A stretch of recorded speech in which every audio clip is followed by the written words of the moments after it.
This is a demo for my natural computing mini project about creating dungeon crawler levels with genetic algorithms. So if we click play, let it load. As you can see from the user interface, we have what tree number we have. We have a player profile, level information, as well as what the tree looks like and how it's all connected. And we have controls at the bottom. So to start off with, what this section is shows the node number, so the different rooms, how they are connected, so what their parent node is, as well as what children those nodes have. So as we can see that node 0 has a child of node 1, and we can see that that's correct on node 1 because it links back to node 0. Node 1 has nodes 2 and 3 as children, and we can see that's correct. And then nodes 2 and 3 do not have any children, so that field is null. Each node has a room ID, and that room ID calls to a room ID database, which states whether that ID is a room type of combat or puzzle, and states what its room difficulty is. So we can see that room 0 is a combat room, room 1 is a puzzle, room 2 is a combat, and room 3 is a puzzle.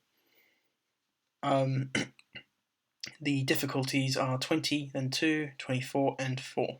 So the puzzle rooms are very easy, and the combat rooms are a little bit more difficult than the puzzle rooms.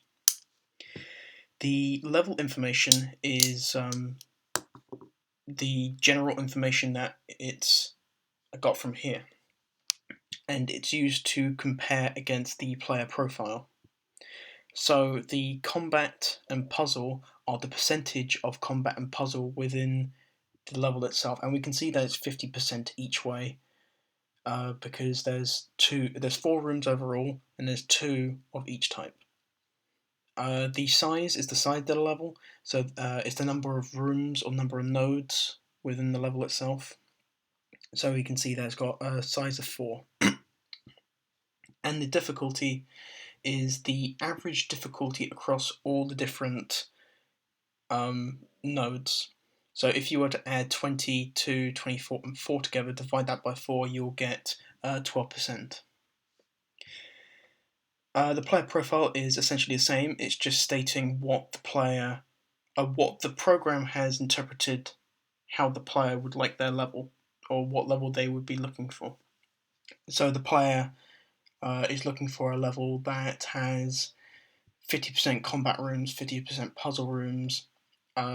It's a level that is a size of 4, and the difficulty is 20% on average.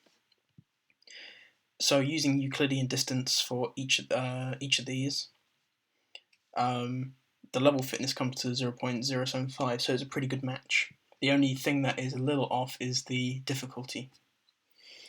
So if we want to generate a brand new room, then we will press the spacebar, and we can see that it has incremented by 1.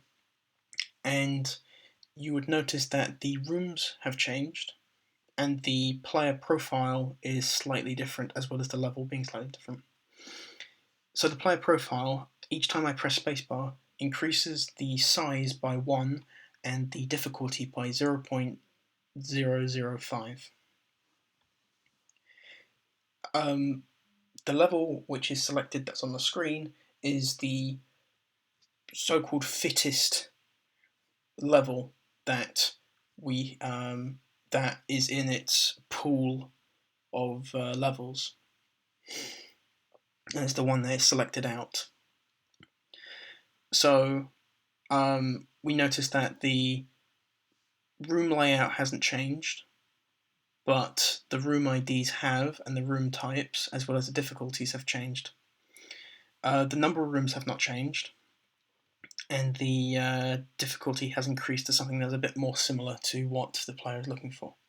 If we want to go back to the previous tree, we press the left arrow key. And if we want to go to the next tree, we go right. And if I just keep pressing spacebar, you can see that the size increases as well as the difficulty in the player profile, and the tree is finding that accordingly. So for example, this one, we see that it's pretty close. So most of them are lower level. We do have a couple of more difficult ones, like a 94 at the root. There's a 62 there, a 78, 78 there. And they're all linked together using this system here. So this has 27 rooms, which is what the player is looking for. However, the split between combat and puzzle is a bit off, but that's the fittest one that it has. The way that it tries to maintain a game aspect in this is by removing the level that the player has just played. Otherwise, if it's the next fittest one, on the next level, it will choose the same level. And for a game, that's not particularly good, because a game is meant to engage the player, and if the player is playing the same level over and over again, it's not exactly engaging. So what happens is that it removes that level from the chromosome pool, and a new tree is generated in that place. So you may notice that the split is a bit off, or the level fitness increases. So we have this variation where it was 0.14 here, whilst in the next tree is 0.17, so the level fitness has got worse